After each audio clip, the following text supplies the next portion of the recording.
Well, hello there, dear viewer, and welcome back to this Werewolf the Apocalypse 5th edition actual play right here on the Rolling Nomads, What Men Have Wrought. This is Prologue 4, titled The Road Less Traveled. So let's meet our traveling werewolf today, Azure. Hi everybody, I'm the Azure Butterfly, Azure for short, or simply Rachel. I am the production coordinator here on the Rolling Nomads. You know me in several projects that we've been in here today, and I'm also a variety streamer over on Twitch at the Azure Butterfly. And today, this time zone, I am playing Winona Keene. Oh, I thought we were gonna get into that later. Auroon with a Galliard Cusp, Black Fury. We love it. And I, as always, my dear viewer, am the storyteller here for this particular chronicle. So I'll be playing everyone who's not about to, who didn't just introduce themselves. Sorry, I usually go first. I've been going first in all these prologues. So with that, we're going to go ahead and crack right in. As our view begins to move across the sort of smog-laden afternoon of Jacksonville, Florida, with school bells ringing and kids getting out of school, with the intimate knowledge that this is the last few months of your senior year of high school, tell us what we see as our view is drawn to Winona leaving her high school. Winona is rather tall, around 6 foot. She very lightly clothes, just a spaghetti strapped shirt over blue jeans and combat boots. She's got her backpack strung over one shoulder, overstuffed with all the books that they expect you to have for school. And she's pulling out a cigarette from her back pocket and lighting it up as she walks out. And as you light your cigarette and walk, your friend Rebecca loops her arm into yours. She says, "Those things stink, Winona." I know Becca, but yeah. Taste, I don't know, I kind of like the taste. Yeah, I get it. And she pulls out her pack of cloves and lights a cigarette. So, what's the plan for this weekend? What are we doing? Do you want to go out? I don't know. Everybody's making these plans for like the what do they call the senior, like, hangouts or whatever. Yeah, we're gonna have a cookout in the parking lot on the last day of school. That'll be fun. I don't know if I want to be a part of that. Just want to ditch? Part of me just feels like, yeah. I mean, it's our last day. What are they gonna do? Not give us our diploma for skipping? Exactly. Like, why do we have to be here for longer than than we have to be? I don't know. I'm not. Yeah. I just feel like there's more that we could be, like, either doing or just. Yeah. I don't know. I don't want to be here. Yeah, and there's going to be that protest of the attendance policy on the lawn. So, I mean, that's at least something to do. Yeah, that's true. It's really crazy that they require 85% attendance just to graduate. Do they not understand that people get sick? People have sick family? And it's just going to get worse. It keeps increasing every, 5 years? Yeah. Like, when we were freshmen, it was only 80% attendance that you needed. And now they've already jacked it up to 85. I feel so bad for the freshmen. It's going to be like 90% attendance by the time they graduate. And yeah, it's gonna be like 1984 when it hits 100%. Yeah, I know, it's crazy. It's crazy. And then they want to tell us what books we can read and what books we can't read. Yeah, for real. Like, they're banning more and more books. It's ridiculous. Like, what are they afraid of? You know? I think they're afraid of us realizing that they're crazy and we're not. Nothing fucking new there. Yeah. Well, anyway, I was thinking about going out to the Mask tonight. If you want to go, and of course, Winona, you know, the Mask is an 18+ club. You know, black X's on the back of your hands to make sure the bartender doesn't serve you drinks, type shit. 100%. But it's pretty popular amongst the seniors at your high school here, and Rebecca just says, you know, I think it'd do good to get you out a little bit, Winona. I know you're not really comfortable with that sort of thing, but the only way you get comfortable is going out in it, you know? Yeah, I know. You can't make people God, I already know I'm accept you, but you can not hide. I just already know what I'm gonna. I could probably sneak out. I just already know what my parents are gonna say if they see me dressed up, gussied up for the fucking club. You know. Well, just pack your stuff in a bag. I'll come by and pick you up, and I'll convince your mom we're just having a sleepover. Fuck it. Yeah, let's do it. Great. Awesome. I'll roll by your house in like 5 hours. Yeah. Oh, and she's gonna open up her backpack. Here, I might have snatched this from the school snack bar, and she's gonna pull out one of Rebecca's favorite soft drinks. Oh, hell yes. Grape, Fanta, my favorite. Girl after my own heart. And as you get in her car and she drives you home, she's got a shitty little 99 Hyundai Sonata. And as she drives you home, she cranks the music up. Of course, we're firmly in the era of 5 Seconds of Summer being the band of the summer. Windows down, music's blaring, wind in your hair. It's nice to just kind of cut free after all of these years. And if you could for me, Winona, as difficult as it might be, could you explain to us Winona's high school experience up until this point? Well, she said she didn't start coming out as trans until her junior year.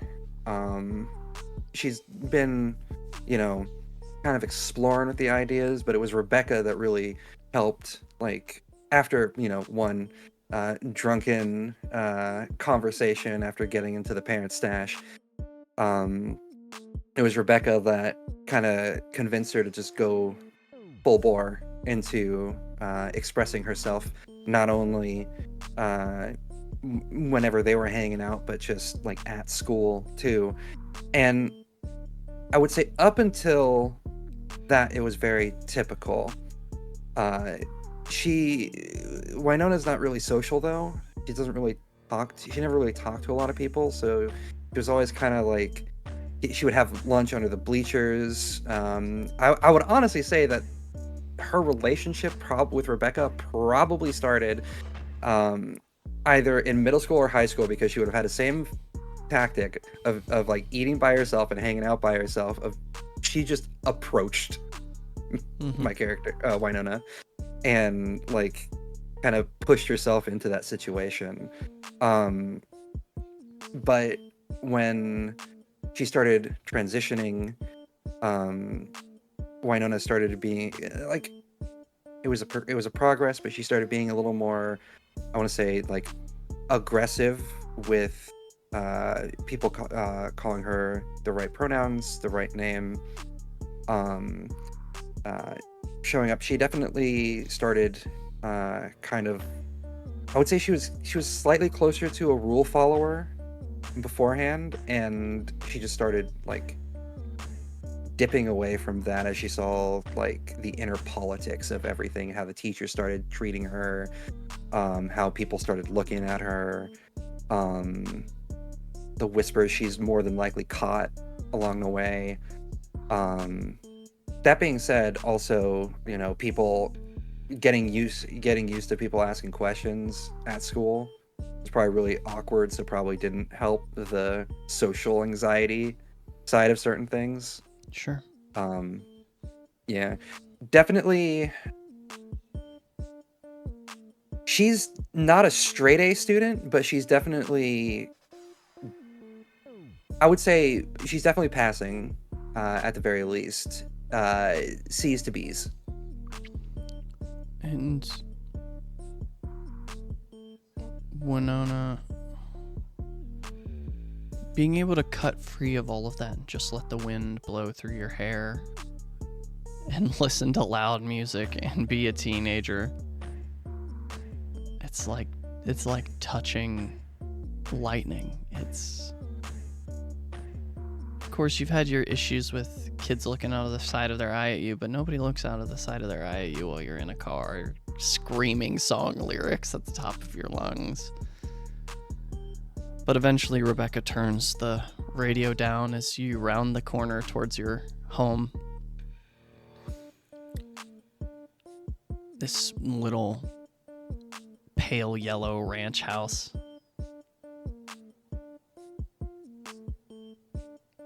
And you kind of feel the hairs on the back of your neck stand up. Something's off. Something's not normal. Your mother, Clara, has been working as an Avon lady for years. So you know she's probably home. But there's something extra today. And Rebecca pulls up into the driveway. You good? Yeah, I get that feeling like, I don't know, it's like being watched but not. Yeah, just like, I hate that. Yeah. You gonna be good? I'm just pretty much gonna make a run home. I'm gonna tell Evan what's going on. You know, Evan is Rebecca's new stepfather, Evan Blake. She's not too fond of him, but maybe just because he actually cares.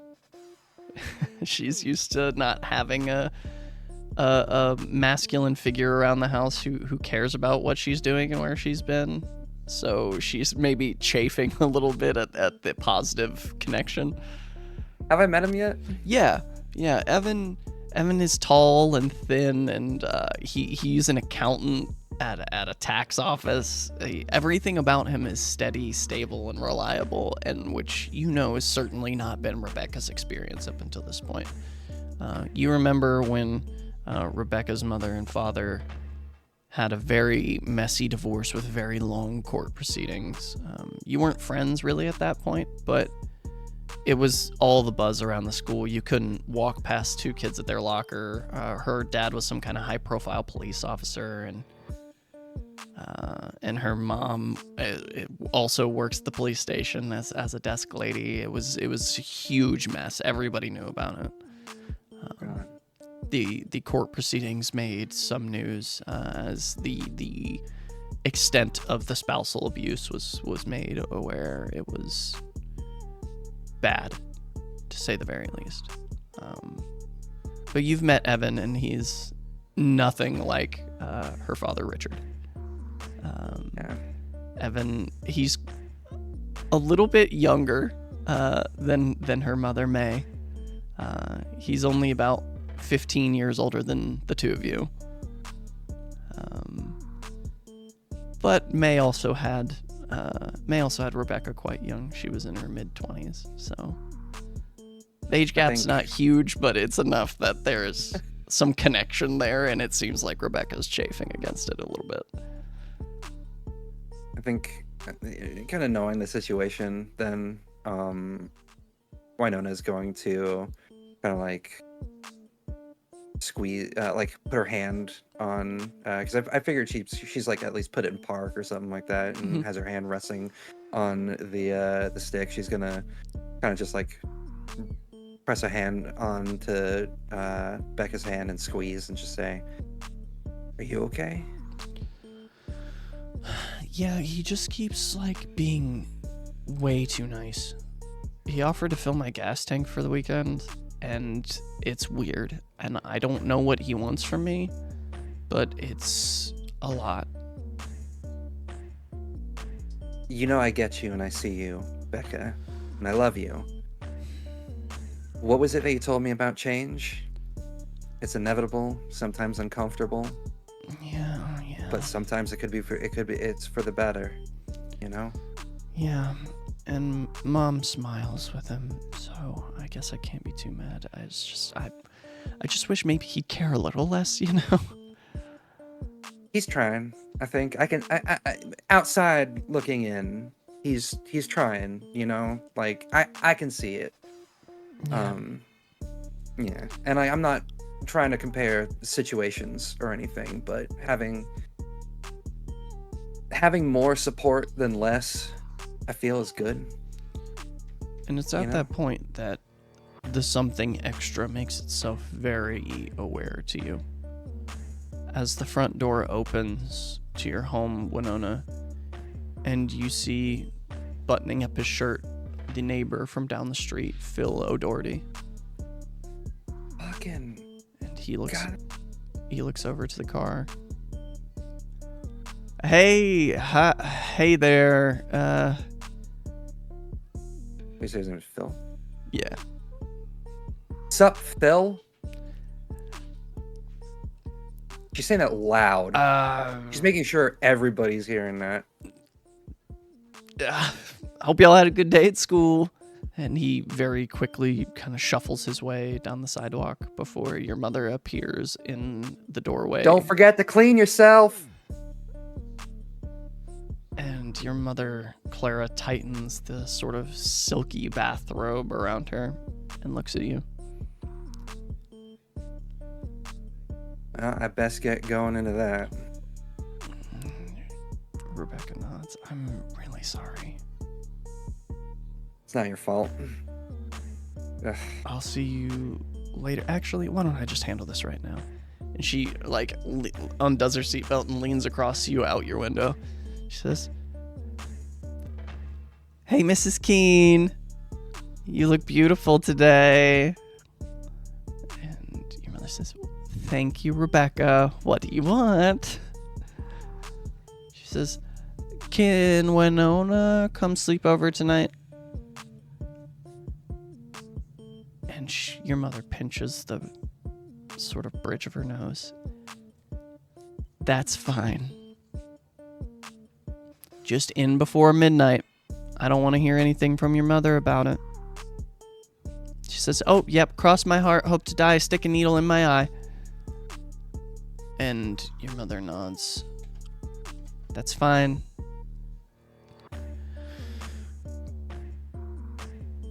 "Come inside. I assume we have to talk." Yeah. I'm coming. And Winona's going to kind of kiss Becca on the cheek and whisper, "Thank you." "You're welcome. I love you. Try not to make too much of a stink that she doesn't let me come pick you up." I will try my best. And she's going to grab her backpack, get out, and start walking across that lawn. And as you walk across the lawn, it might cause you a little of a jump as you hear a flap of feathers, and then tucking into the grass beside you, you see a beautiful white swan. It cranes its head to look at you, kind of pecks at the edge of your clothes. Hi there. Can I help you? And she's gonna she likes animals. She likes animals a lot. It's a little jarring at first, but she will kneel, I guess, and kind of offer her hand out. And it just moves forward and it wraps its long neck, resting the bottom of its beak on the back of your neck. Aw. This has to be someone's pet, Winona. Yeah. There's no way. It's way too people friendly. Yeah, there's this old neighborhood down the road that has peacocks living there because some crazy rich dude bought them and started breeding them. So This wouldn't be out of the ordinary. And then it pulls its head away. It just gives you one little honk before it takes flight.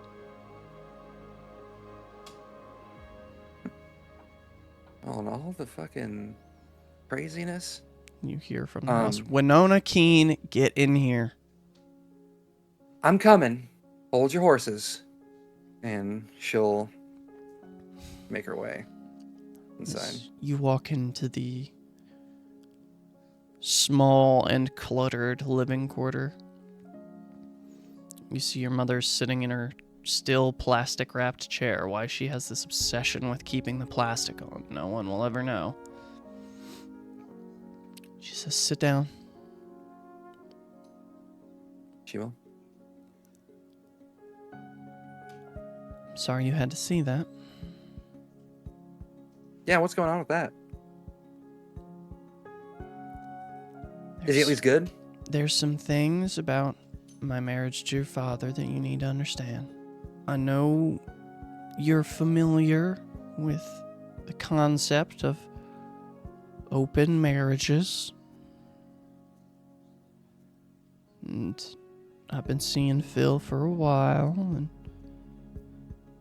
well, all those business trips your father takes to New Orleans aren't all for business. I'll just say that.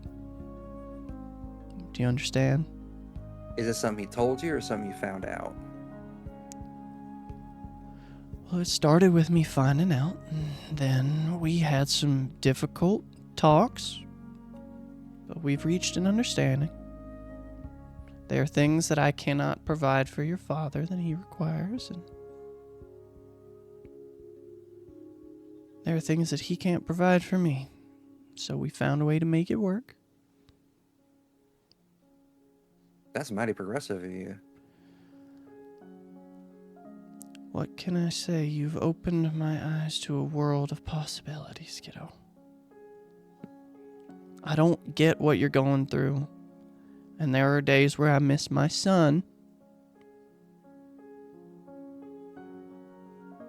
But I'd rather have a daughter than no child at all. And I know that makes it sound like this is some kind of consolation prize, but I'm still trying to put it together. I know you're trying. And she's actually like tearing up a little bit. And I know it's been a lot harder for your father to understand, but I'm trying at the very least.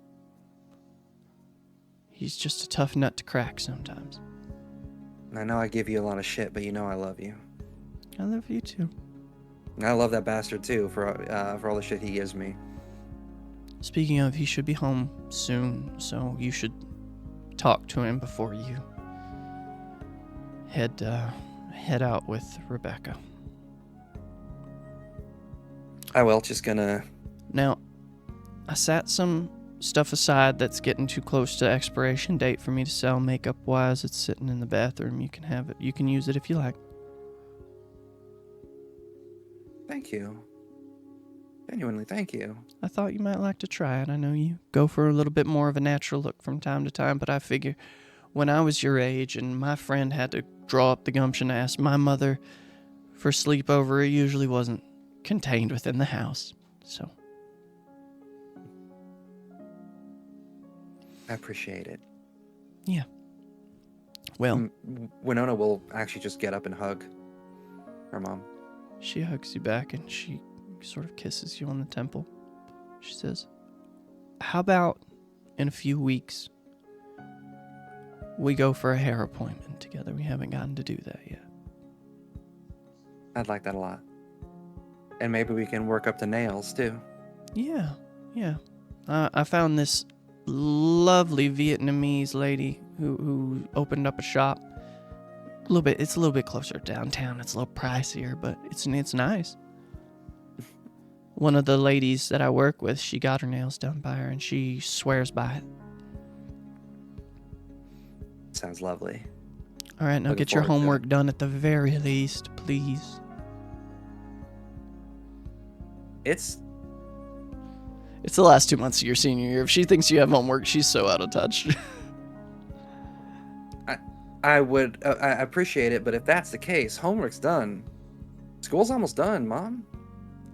I haven't had homework since last week. No, my little bird.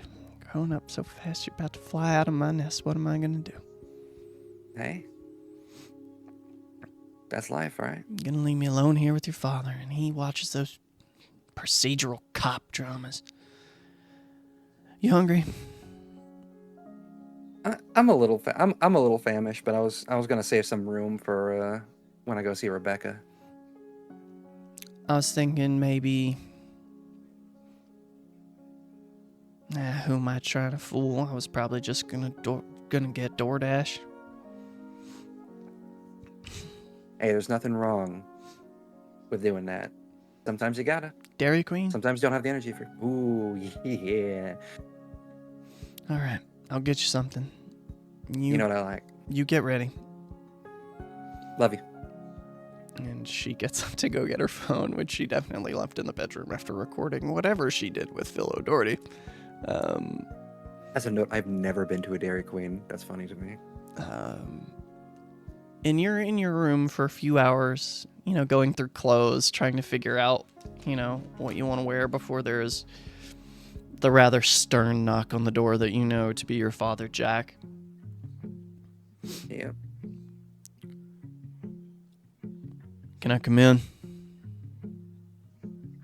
Yeah, door's not locked. Oh, you know better than that. You lock a door in my house, I'll take the motherfucker off the hinges. Yes, sir. And he opens up the door and steps in. And your father, Jack, is very strong and well built. It's more than likely where you get your height from. He stands around 6 feet 6 inches. He played college football and still has that athleticism to him even in his early 40s. He says, "How's school?" Fine. Last month, no homework. Teacher's kind of leaving us alone for the most part. It's winding down, you know how it is. I hope How's I work? did. Well, just flew back in from headquarters in New Orleans and I'm exhausted, but it is what it is. Those corporate yuppies never leave the office. They don't understand what it's like. Take a nap. Jet lag's gonna hit you pretty hard. Your mother told me you're going over to the Blakes tonight. Yeah. Rebecca wanted to hang out, kind of celebrate the end of an era, so to speak. Yeah. Rebecca's father, Richard, and I, we went to school together. I know him pretty well. I guess I thought I did. So everything that came out a few years ago, I guess I didn't really know him at all.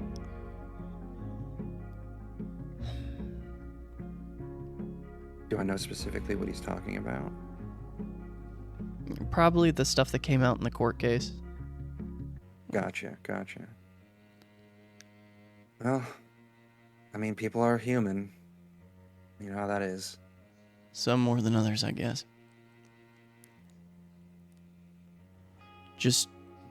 I know you don't got a lot of friends, and I know Rebecca's a good kid. Just keep your head on a swivel. You can't trust anybody, Winona. Yeah. Nah, I'm learning that. I'm learning that right quick. Yeah. Well, you need anything? You need some spare cash? I'll never say no to a little bit, but I know you don't like doing wallet things. And pulls out a $50 bill and puts it in your hand. You sure? Yeah, I'm sure. Your mom and I, we've been looking at maybe, with the promotion I just got, maybe getting you a vehicle. You're going to be off to college, you're going to need one. And I know that little weekend job you got over at the swimming pool ain't gonna be enough. Yeah, that's for sure, especially if prices always rising. Yeah. So, Thank you. Yeah. I don't... Now Winona is a little on edge. Because, like, this is a lot of, like... Give me what's an insight. Yeah. Not a great pool for you, if I understand. No, this is one of the first characters in a while that I put nothing in insight for the lulz. 1 success on 3 dice. He looks a little shaken. Can't quite place it. Is there something going on? You look a little shook. Work. You know, the company I work for, it's only getting bigger, and my promotion, I'm overseeing all the transport now, and it's just a lot to keep up with. They giving you a raise for this increase? Significant raise, yes. Make sure you're taking care of your health too. Yeah, well, that's what health insurance is for. You know, I mean, health insurance is a scam, but that's what I've been trying to get you to understand, is that a man... And he stops. Winona's biting the inside of her cheek, trying not to grimace. A person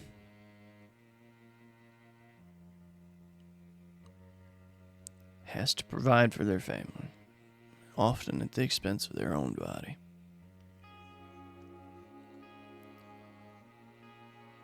Sorry, I'm still catching up. I know. You're trying, and that's the very least. And I get the sentiment. That being said, even with all we've been through, I don't want to see you keeling over this. Yeah, well, it was a very significant pay raise. Do I know the name? Yes, you know your father, Jack, works for King's Brewery. King's Brewery. Oh, shit. He was a truck driver for them when he started, and he has worked his way up through the ranks, and now it appears that he is one of the distribution heads. Keep this up, you're going to be an owner of that business. Yeah, not likely. You should at this rate. And he sits down, and Winona, as he sits down near you, it's strange. You've always known your father was an angry person. Anger's always kind of been his default reaction to confusion or stress or any of that stuff. But you can, more than you have in a while, you can feel that anger kind of radiating off of him. Even though he just looks exhausted, it's a strange dichotomy. Almost like a heat. He says, "The world is a dangerous place, Winona." And he kind of just staring at him, looking like, where's the point? I know this. You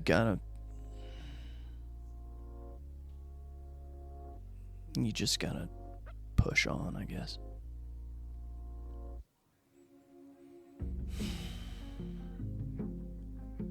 Yeah. I wish I could guarantee you a world where people are gonna accept you even though they don't understand, but I can't. Nobody can. And no matter what you do, you can't get people to understand shit that they don't want to, and you can't get people to play nice. Sometimes you gotta beat a motherfucker into submission. You understand? No, I do understand that.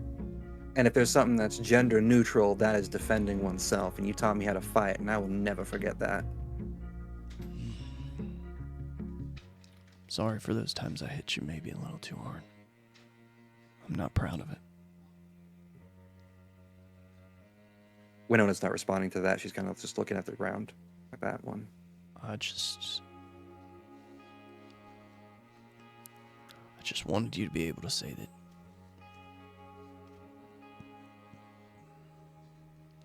the person who hit you the hardest was also the person who picked you up when you were down. I guess it was stupid. I guess there's something to be said for that. But it's, I don't know, times they are a-changing. I know in the light of the present that wasn't okay. Thank you for admitting that. I know that's tough for you.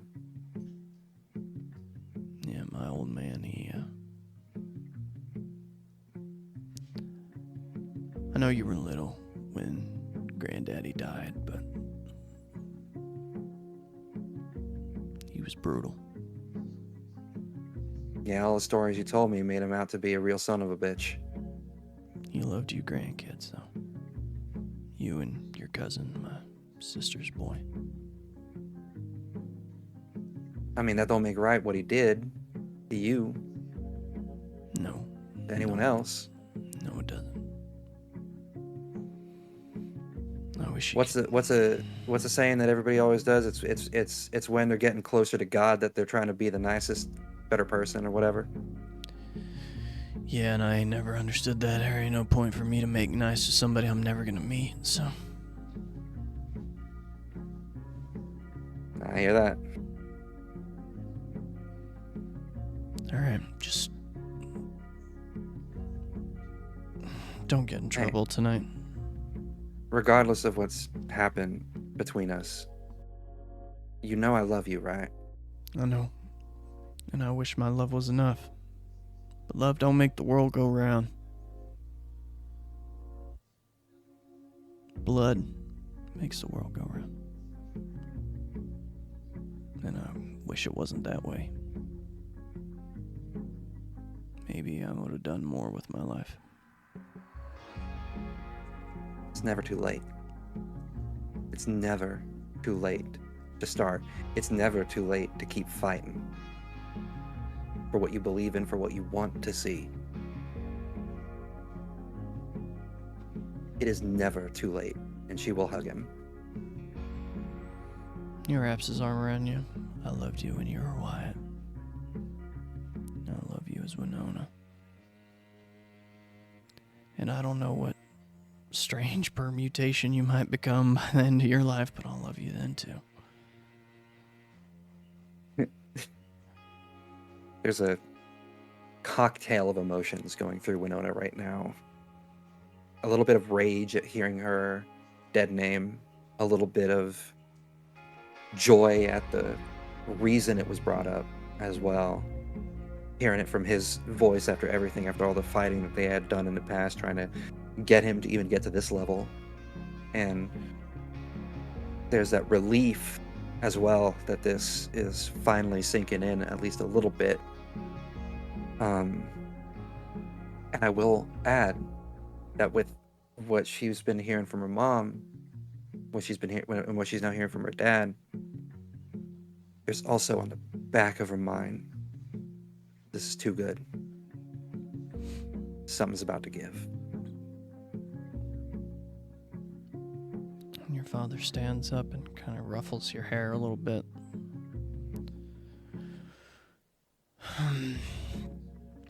I think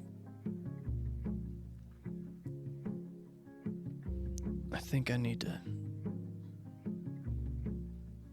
take you to meet some people.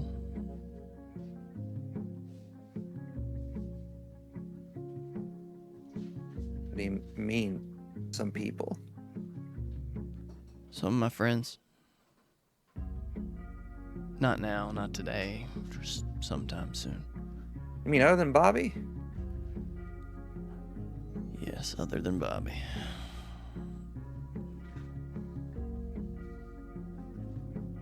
She's gonna crack a smile, a smirk, and kind of like play punch him on the shoulder. I didn't know you had other friends other than Bobby. I try not to. He leaves your bedroom with this cocktail of emotions. The time flies by before you hear the infamous beeping of that Sonata out front. Yeah, She's emptied her backpack out of all the school shit. It's kind of just piled up onto the fucking floor, and she's got a mixture of makeup and some changes of clothes packed into her backpack now. And as you head out, you see that Rebecca is not alone in the car. You see that sitting in the back seat is her brother Greg and his girlfriend Mandy. Hey, Greg. Hey, Mandy. Mandy looks up. Oh my God, you're so beautiful. I didn't know. Oh my God, Rebecca, why didn't you say something to me? It's been so long since I've seen you. What do you want me to call you? I'm so sorry. Winona. That's a beautiful name, like Winona Ryder. Yes, correct. That was. Oh my God, I love that for you. Come here, let me look at you, bitch. Come here. She's just kind of like, as she's hearing this, she's looking at Rebecca like, what the fuck? And you know that Mandy has been out of the city at college for the last 2 years. Greg's been, making weekend visits up to Orlando to see her. And she just hasn't really been back in town for 2 years, hasn't seen you. And she's absolutely dolling over you, like pulling like lipsticks out of her bag that she thinks suit your skin tone, like going full to the nines. And Greg just looks up. Hey. How you doing? Here. Aren't we all? You good? I don't know. And he kind of looks out the window, and Mandy says, "Don't worry about him. He doesn't understand." And she kind of elbows him in the ribs. It's like, "What?" Stop being mean. You're being rude. What's the phrase, Becca? Adapt or die?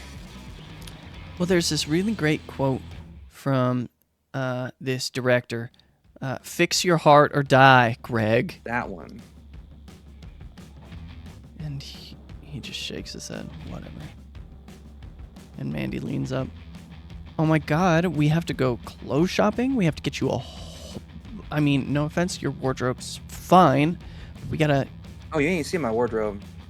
Bitch. This is okay. my okay. Going. You think... She's trying to make sure that her parents... She's going to turn over and make sure her parents aren't listening. Oh, yeah, you're already driven halfway down the street. Oh, we're driven out? Yeah. She's going to show her backpack. In it, she has, like... in her backpack, she has a mesh top, a bra that goes under that, and shorts with leggings, and a pair of boots. Oh, my God. I know what we're doing tonight after the club. I know what we're doing. I've been learning how to pierce at college, and all I need is a hot needle and an apple, and we're piercing your nipples tonight. We're doing it. I heard that's one of the more painful ones, and it's kind of like terrifying at the same time. But fuck it. It's senior year. And you know what? We'll need to get a few Advil in you before, and it'll go easy as can be. I feel like you learned that watching Lindsay Lohan's Parent Trap movie. No. My roommate is kind of a wild card, so I've learned a lot. Love to see it. Like how to get that black marker off the back of your hand so you can drink once we're in the club. No shit. Oh, yeah. Hell yeah. And so, as the dusk settles over Jacksonville, again, it's strange, Winona, another instance of that kind of sixth sense, as you feel your gaze drawn up into the sky and see there's just the barest part of the moon missing in the sky, just the tiniest little wedge. It's as full as it can be while being close. Seeing the moon and feeling this kind of draw to it, she knows that some things aren't coincidence, and she kind of wants to remember that the best she can. And something she likes to do is to take pictures of things so she don't forget. So she's gonna pull out her cell phone, open up the camera app, and then as best as she can, angle it to take a picture of the moon. And you wait till you get to a stoplight, and you get your picture. And there's something about it, that picture, that you just stare at it all the way to the parking garage near the mask. Before doors start to open, kind of jarring you from your malaise. And Becca looks over. All right, everybody's out. Change. We'll wait for you. Oh yeah, I'm sure at this point, she's been doing this for 2 years now. Probably a little longer from testing out. She is doing that quick change. She is ready in minutes. And in the middle of your quick change, there's a knock on the window. And Mandy says, "Oh, fuck." Mandy says, let's pierce you now. I mean, your tits are already out. Wanna bleed? A little, but I've got stuff for that. Don't worry. Fuck it, I'm gonna get alcohol in my system after this anyway. So, well, I think it's worse when you have alcohol in your system getting pierced. So let's do it before. And she lines some stuff up on the dash: an apple, a lighter, a safety pin, and then holds out a bunch of bar jewelry for you to pick the one you like the most. Oh man.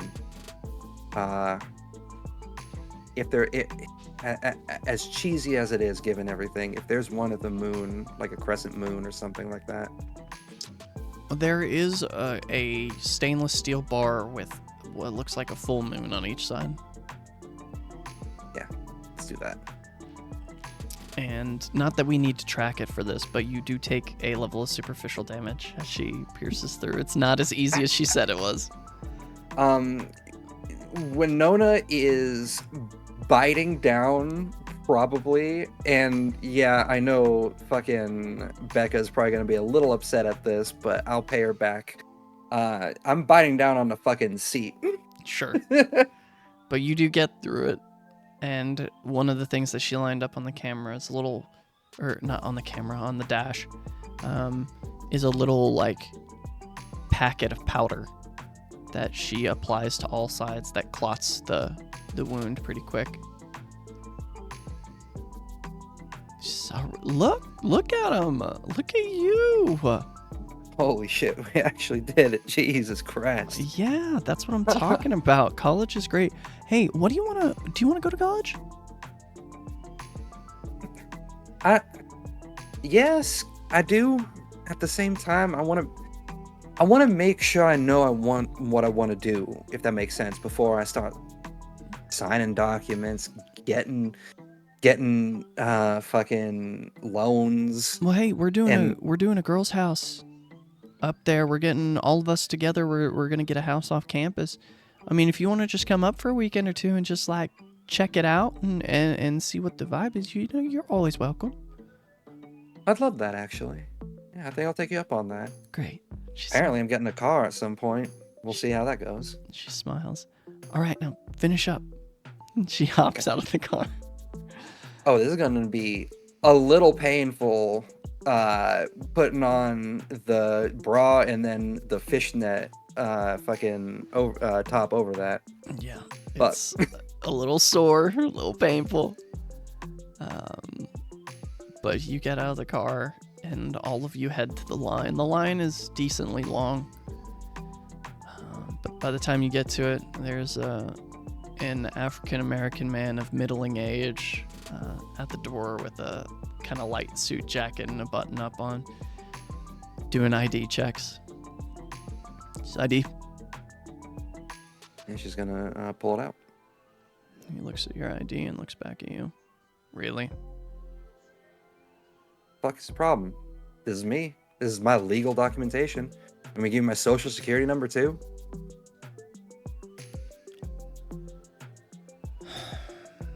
Fine. He hands it back to you, kind of again giving you a sideways look.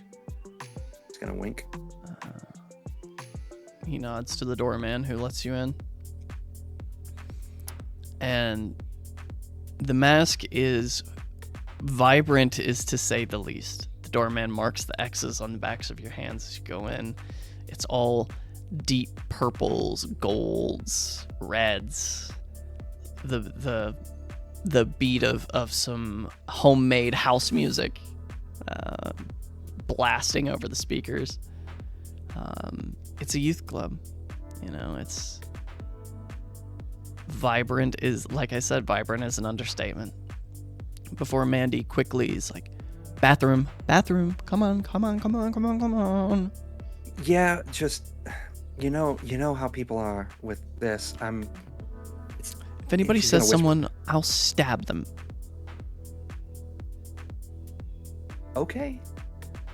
And she's just gonna take the lead on that because, oh gosh, because correct me if I'm wrong, I think it's still illegal at that during that year. It is indeed. But as you go into the bathroom with Mandy, one of the girls that's in the bathroom kind of doing a touch-up looks over at you. It's like, and Mandy says, shut the fuck up. I'll kill you. And she's just goes back to doing her makeup in the mirror. Out of character. I love this woman so much. And Becca looks over. Yeah, bitch, fix your heart or die. And Mandy proceeds to reach into her purse and pulls out isopropyl alcohol wipes. Oh God, yes. And begins to take the X's off the back of your hands. See, it's so easy. It comes off like nothing. Huh. Yeah, no kidding. You think they would use something that would be a little more impervious, but yeah, they're cutting corners these nights. Yeah, for real. It's like, all right, let's go get fucked up and dance, bitches. Hell yeah. After everything, let's do this. Fuck it. And I need to know, how sauced do you plan on getting Winona? Okay, Winona is definitely a I'll do a couple shots sort of person, but the vibe I'm getting with knowing Becca and oh my God. I think this woman's gonna get me drunk. Becca and Mandy are both something of party animals. Yeah. And about 2 hours into your night at the club, Mandy pulls out a little baggie of white powder. You want a bump? I'm good. I appreciate the offer. I'm of course I'm not gonna judge. I'm already a little drunk, and I like to keep at least a little coherent in this kind of like situation. I get it, but sometimes you gotta lose a little bit of that control to have fun, Winona. I appreciate it, but the answer's still gonna be no. I'm sorry. She dips her pinky and puts it in her nose and just huffs. The night goes on before Mandy leans over to you. You want to go for a cigarette? Greg's boring as fuck. Now that I'll do. Yeah, let's go. I could use a hit. And as you go out the side door into the alley, and she hands you a Marlboro Gold, lights herself up a Marlboro Gold. She just looks. Are those the really expensive ones? Middling. Middling. Gotcha. I've never bought my own cigarettes before, so. She looks up at the sky. She says, "Oh, it's such a good night." Yeah, the moon's very very pretty. I took a picture of it earlier. I don't know, it just caught my eye. Something about tonight. Yeah.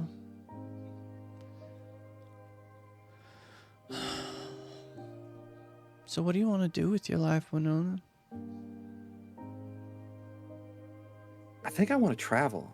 I think I want to like, you know, I could make it. You know, Dad talked about getting me a car, and you know, I've been playing guitar for a little bit. I was thinking maybe I could, you know, make some money doing that on the side while I moved around a little bit. I don't know. I kind of want to see the country before I get a little too late. You know what I mean? I've seen there's too many instances of people regretting not doing something when they were younger, and I'm in an opportunity, I think, to do that. I shouldn't. I'm over explaining. I'm sorry. And you hear from the dark of the alley. Yeah, you talk too much, bitch. Winona's just gonna like look towards that. And you see 4 grown adult men coming out of the dark of the alley. One of them already has a gun in their hand. Hey, now I don't want any trouble. I ain't got no more money on me, man. Wallets, keys, come on. Turn your purse out. And in your chest, Winona, there's a rising heat before it turns into like a cut in your internal organs. It takes the air out of you.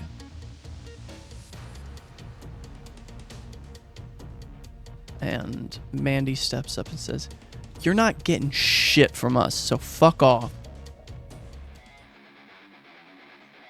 Hey, come on now. And that's when you hear the gun go off.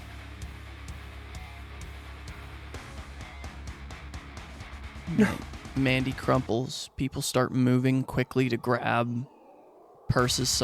Somebody tries to step close and grab your purse.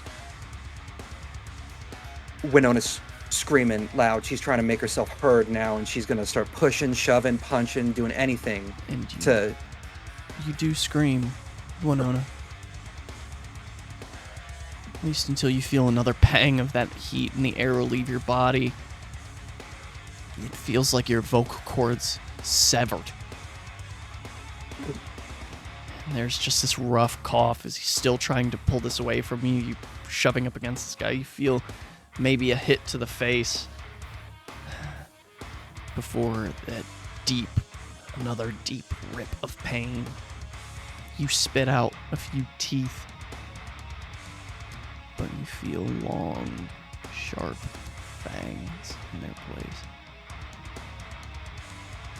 As the red begins to soak in, you feel your size beginning to swell. Your clothes rip, your skin shreds. And the last thing you remember is this man cowering before you, reaching down, not even really grabbing your ring finger and your middle finger with long black talons jamming into his eye sockets, your thumb ripping into the bottom side of his jaw as you tear his face away. And you look over in the reflection, and you see the massive black maw of the wolf. And that is where we're going to go to our break. See you right back here on the other side. Welcome back, dear viewer. As we catch back up with Winona. Winona, you feel sand. Warm sand under your body. The warm sun on your back. As you open your eyes, and it is the earliest of early mornings. The sun has just barely begun to come up over the horizon. So you lay on a beach.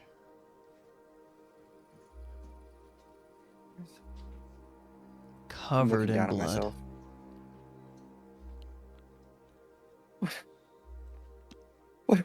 What the fuck is this? What the fuck is this? You hear a voice from beside you. Don't freak out. Take a deep breath. You have friends here. I'm gonna crane my head over to where that. And you see, it almost looks like the space where a fox should be. It's just kind of swirling silver and black energy in the shape of a fox that slightly glows gold. And you also see a beautiful white swan. I gotta have been spiked. I gotta be high. This has gotta be a trip, right? This is what trips feel like. I don't know. I've never done drugs before. Nope. Unfortunately, no bad trip for you, kid. This can't be real. And the fox reaches out and puts its paw on you. And you feel a pervasive sense of warmth and comfort before the swan kind of sides up to you as well, kind of nesting into the sand beside you. And the swan says, "It's okay. I know that had to be very hard for you." What happened? Where's Becca? Where's Mandy? Where am I? I'm trying to look for telltale signs to see if there's any way that I know, like, which beach I'm at, even. You don't. Fox says, "You ran pretty far south. Think if you probably swam for 5 or 6 hours, you'd be down there in I don't know which country it is. I just see the boats sometimes when I sit on this beach."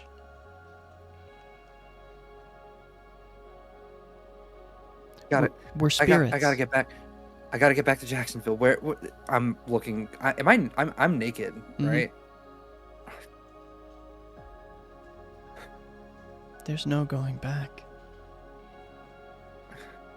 They're gonna think you killed those people. Which you did, to be fair, but wasn't your fault, maybe? Gaia chose you.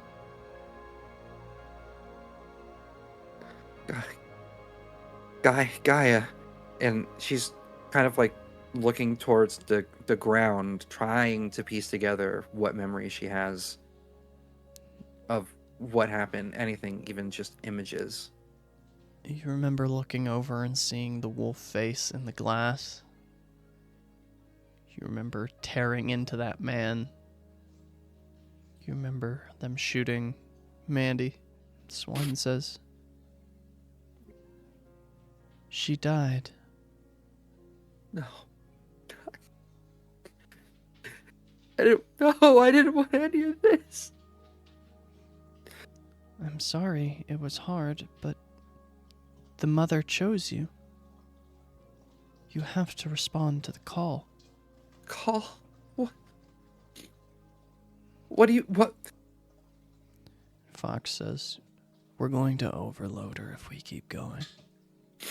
I need a moment, please. Just give me a moment. I need to ground. And Swan loops its head under your arm and rests its head on the back of your neck. "It's okay. Or maybe it will be." Killed the ones that killed Mandy? "Yes." Good. Some form of fucked up justice is served, then fuck them. "Yes."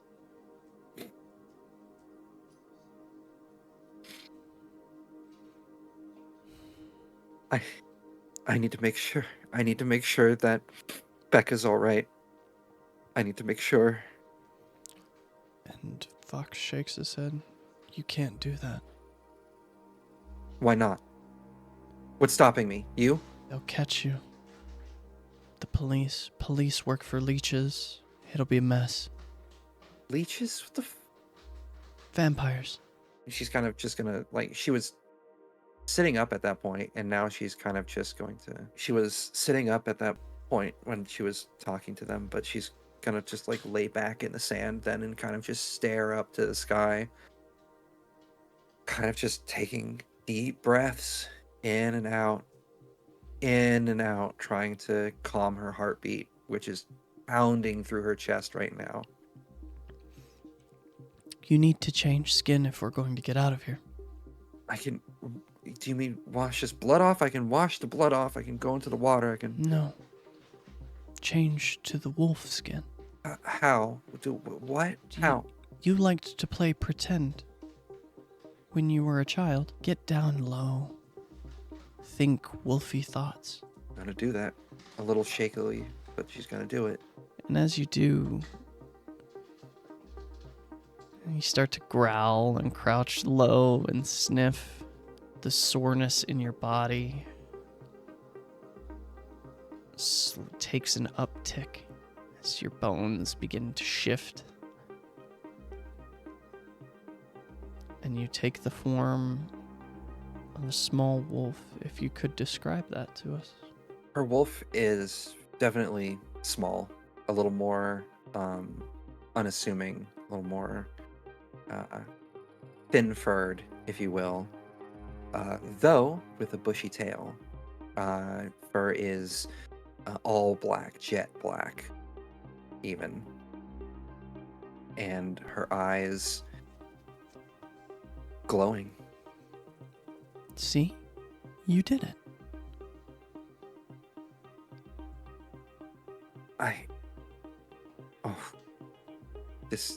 This is real. This is real. She's gonna just gonna start moving around, kind of shifting her form, testing out the new. Yes. Now, Winona, my help does not come free. There's something that I need you to do for me. And I am a trickster spirit. I don't lie about who I am, though. I'm going to need you to do something for me if I'm going to help you. I think as the spirit says this, maybe subconsciously she's having herself do this, but like almost comically how like dogs sit, just like planted, tail up and behind her. She's gonna sit like that and face him and say, "What is it you want?" I have an old debt to repay. And I'm going to need you one day to fill that debt. Not now. No. Not now. Soon, though. And I may trick you along the way. That would make me happy. But not now. For now, I need things from you. Swan sidles back up to you. Don't worry. Fox, tricky, yes, but honorable in his own way.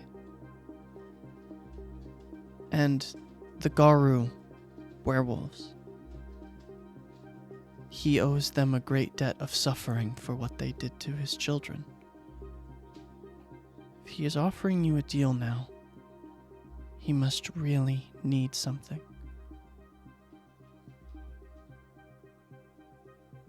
Well, if it's about justice and of any of a sort, and if there's anything I can do to help, I know what it's like to be taken advantage of. Yeah. And you'll know more of it to come. And trust me, the tricks aren't all bad. They just chap your ass for a while. Nothing I can't handle. That's what I like to hear. We should go. We need to get you out of this. What is the word, Swan? Swan says, state. I was going to say predicament, but you want me out of the state. That makes sense. Fox nods. The humans, they will think you are a criminal for the rest of your life. I'm sorry. Maybe I can never go home. Maybe we find a way to trick them into thinking you're dead in the future. I like play dead tricks. I can introduce you to Possum. Possum is great at play dead tricks. Maybe I'd like that. But And Fox trots over to the water. For now, we must go. And he presses his nose, and you see a small glowing portal open in the water. To the spirit world. The Umbra. Come with me. She will trot up to the entrance of the portal and kind of whisper under her breath, if that's the way, just like, what in the Alice in Wonderland? And she's going to jump in. As you jump in, it's almost like falling half asleep. That moment right in between wakedness and dreaming, as you feel sand under your paws again, and look out over the ocean in this strange parallel world where it looks like everything is a reflection. Everything is just off enough, just reversed. Fox smiles. Welcome to my home. All of us, spirits, we live here in the Umbra. The Umbra. That's where this is. Yes. What is here exactly? This is the realm of spirits. It looks similar. It is But because not. we are near. As we go further, deeper into the Umbra, it changes. Almost like a parallel reality. Something like that.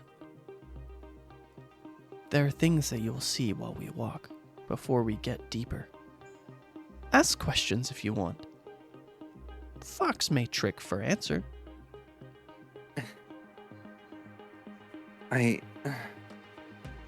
I both have a million questions and don't know what to ask, if I'm being honest. You will when you see it. Then Fox begins to trot along, and Swan hops up on your back. Well, if this is a trip, or not, or reality, I gotta keep going forward. And Swan puts its head down, kind of on the top of your head. I'm with you. I've always been with you. Even when you didn't know. The moment your body was not your home, but a cage, I knew your heart. Were you the swan that I saw earlier? One of my children, but yes. Thank you. I don't know what more to say right now, but thank you. I'm just overwhelmed. Yes. It's a lot. I feel was like a it's gonna man be a once. And then I found my partner. And we wanted eggs. So we found some unattended, and I became a woman. Like you. Just no eggs. Don't need that. Humans are more evolved. You can become a woman because it feels right. Thank you. I am beginning to You're think beautiful. it was not that you became a woman. I think perhaps you always were. Others just could not see. Swan sees. I will keep you safe. As much as I can. I am not powerful or very wise or even very honorable. I do sometimes steal eggs when they are left unattended, after all. Can wolves cry? Somewhat. And as you walk with Swan and Fox, making your way back to the highway, you see that the street lamps and the concrete, it's all covered with this thin, silvery spider web. And you see hundreds of little spiders moving around over them. And Fox looks back. As long as you don't stop, they won't bother you. Okay. Yeah, I'd like to keep moving. Yes, pattern spiders. Hold shapes in place. Servants of the weaver. What's the Weaver? Swan says, the three great spirits. The Weaver, the Wyrm, and the Wild. The Wyrm is the enemy of the Garou. The spirit of rot and decay and madness. Death unending. Something to fight. Did not always be like that, though. Got trapped in the Weaver's web. Could not die and be reborn, as was his purpose. To end and begin the cycle. The Wild is to change, and the Weaver is to stay the same. The balance was facilitated by the Wyrm before the Weaver trapped him. Could we break that? Could the Wyrm die? And Fox looks back over his shoulder. That is what most Garou want. For the Wyrm to be defeated. That is the war you fight. The apocalypse you live in. No, I'm missing my notebook. I feel like there's a whole strew of new information I'm getting here. I'm not sure. When I come back for you one day, I will take you to other Garou who will teach you. Today, just need to get you out of the state. Keep moving. I will find you again. Fox knows your smell now.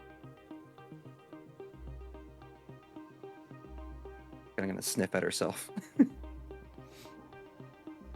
Yes, just like that. Well, let's continue on. Let's get out of here. I can't stay. And as you walk, you see the moon changes cycle dozens of times. The sun rises and sets.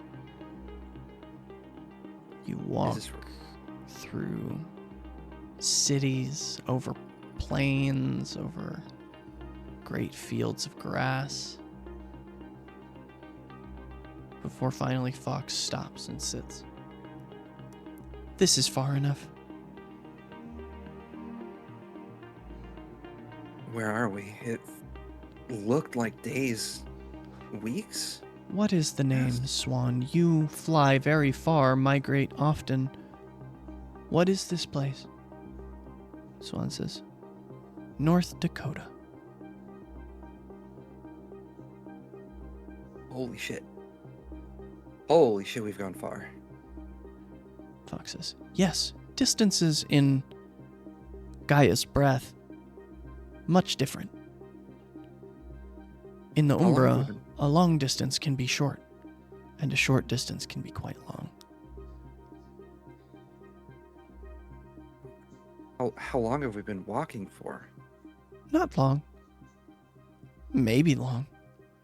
Hard to say. And Fox's ears stand up. Someone is waiting here for you. Cannot meet them. Does not like Fox. Fox hides. Are they bad? Are they one of to the Fox? Wyrm? No. Just doesn't like Fox.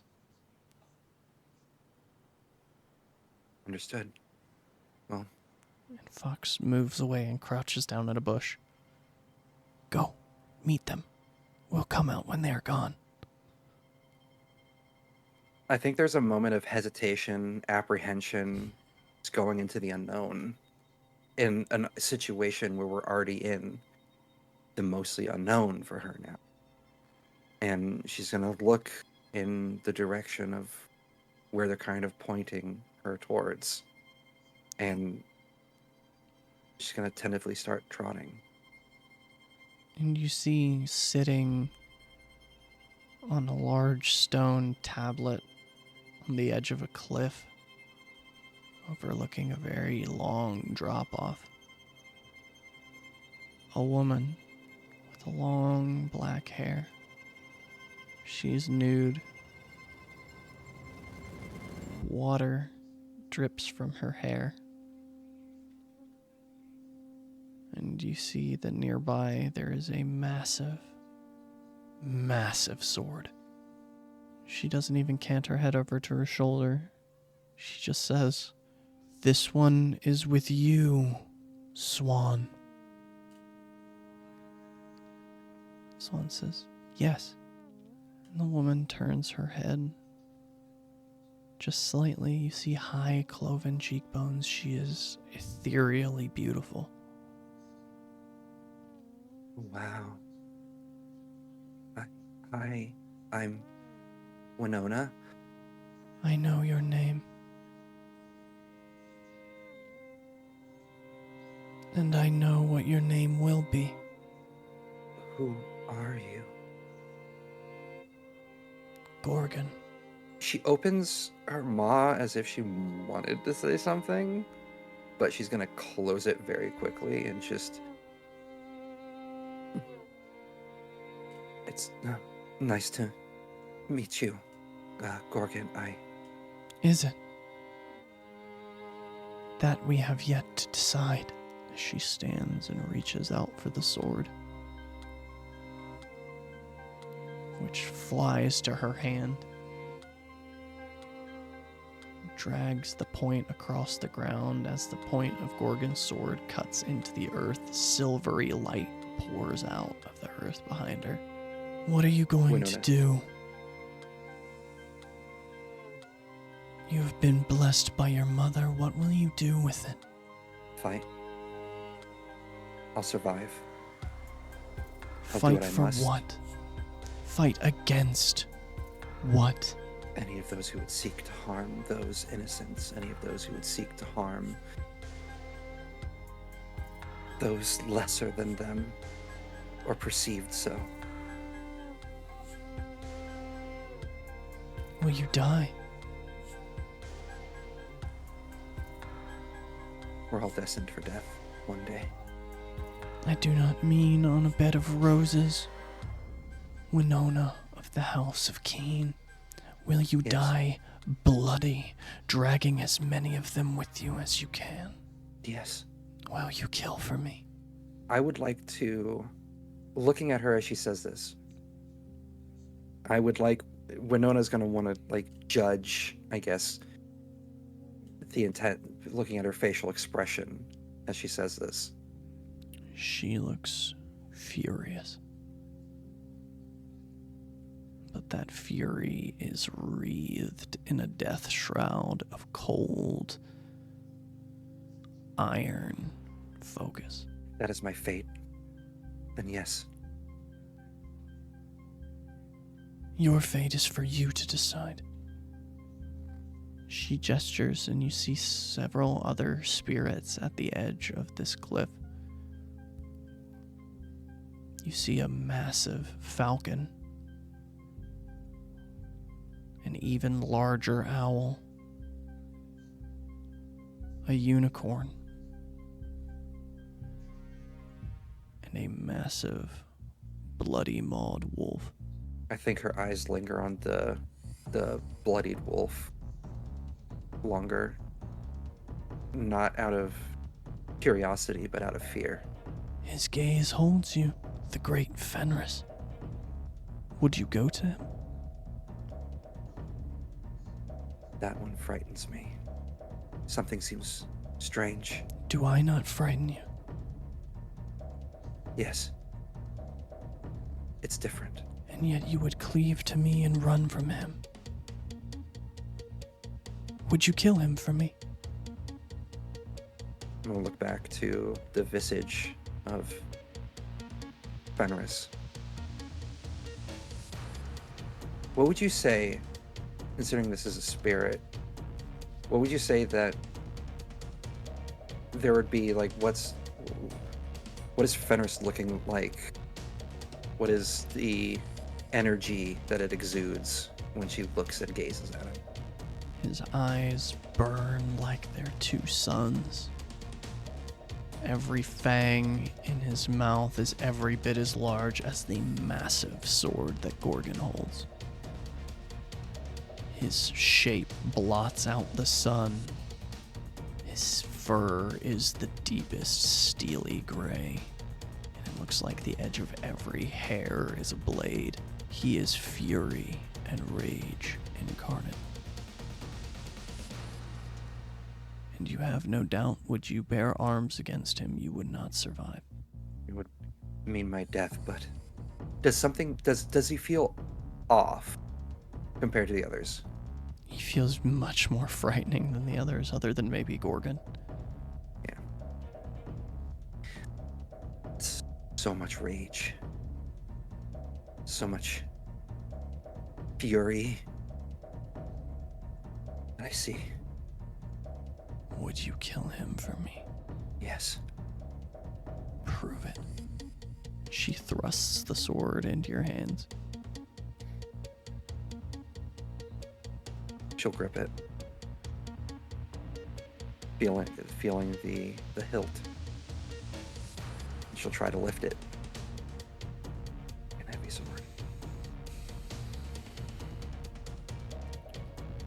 Would you make a rage check for me?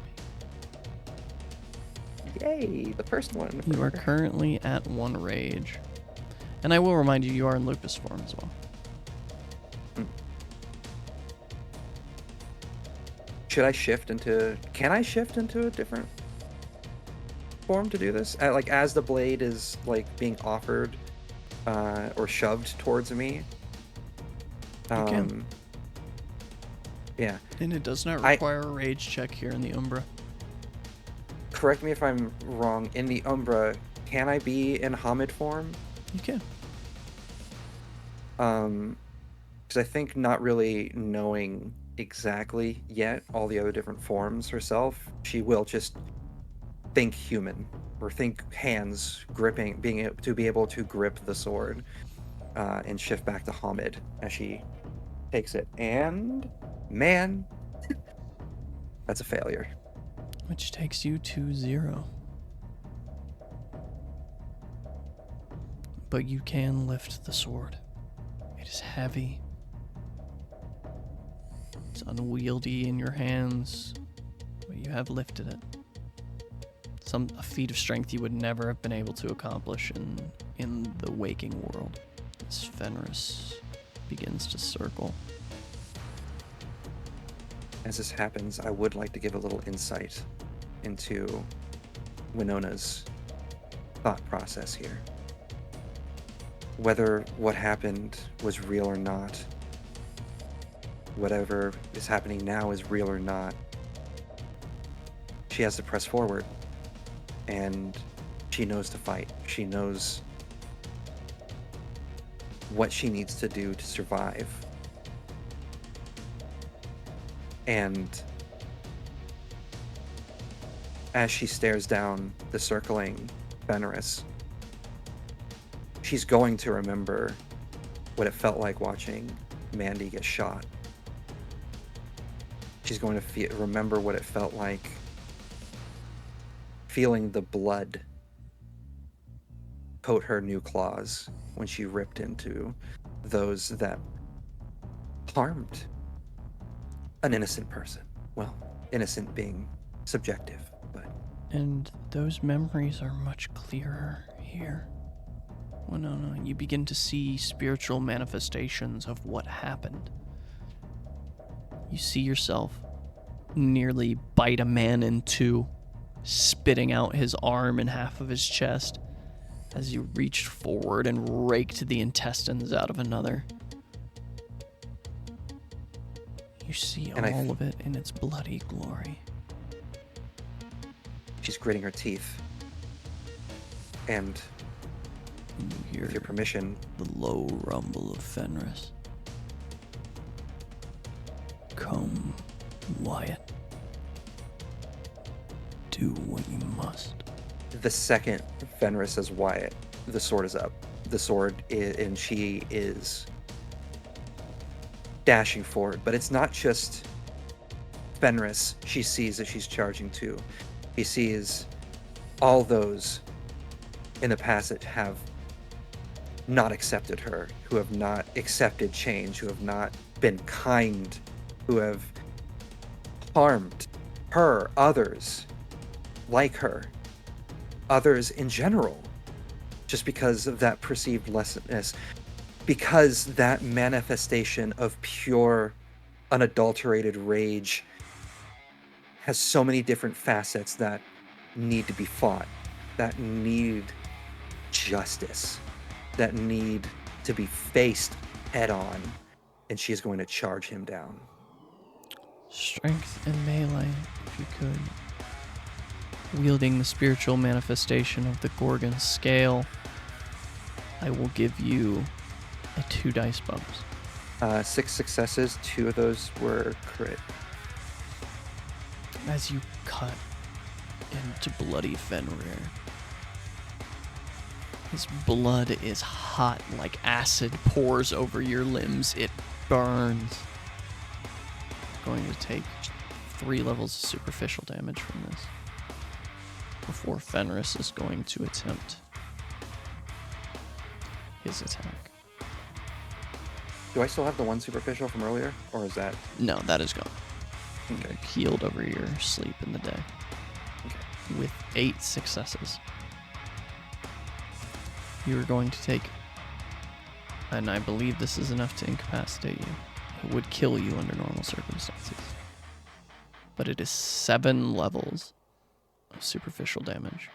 Oh, yeah. So at least taking you well into your aggravated territory. Yeah, my health is 1, 2, 3, 4, 5 normally, and I was already at 3 superficial from the acid. So. And as his maw clamps around you, he shakes you, you feel your bones breaking, every part of you, the life ebbing from your body. Hear Gorgon's voice in your ear. When will you rage, one another?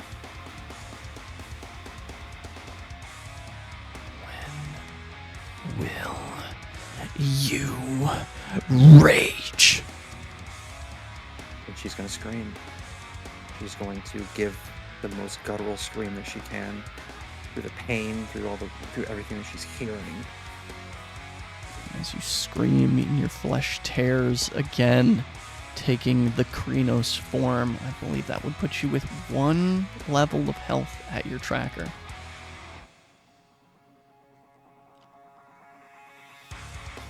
Make me another strength and melee.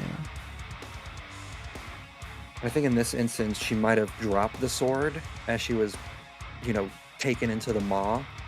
And given everything, I think instead of using her now clawed hands, she's going to grab the hilt of the sword with her teeth and rip it forward. And that's 4 successes, no crit. As you jam the Gorgon scale into one of Fenris's eyes, that blood pouring out again. All of the pain fades as Fenris's form and the form of the Gorgon scale turn to cold water in your mouth and over your body. You lay on the edge of this cliff. Gorgon looks down at you from above. If you will not rage for me, it would be better that you throw yourself off of this cliff and end it. But if you will rage for me, and a hand extends down to you, you will stand a black fury. My black fury. Winona will reach up for that hand and stand. And as you stand, Gorgon is gone. The sword is gone. The tablet of stone is gone. The only spirit that lingers just for a moment. As you see, Unicorn looks back over her shoulder once more before walking into a rainbow. Swan says, "You chose good.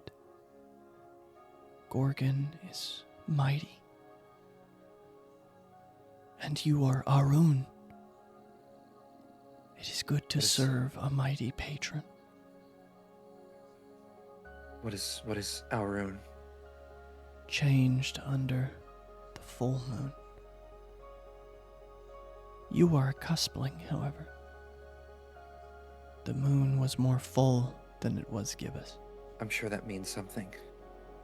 Yes, but I cannot explain it to you. This is for other Garun to explain. What am I to do now? I don't know.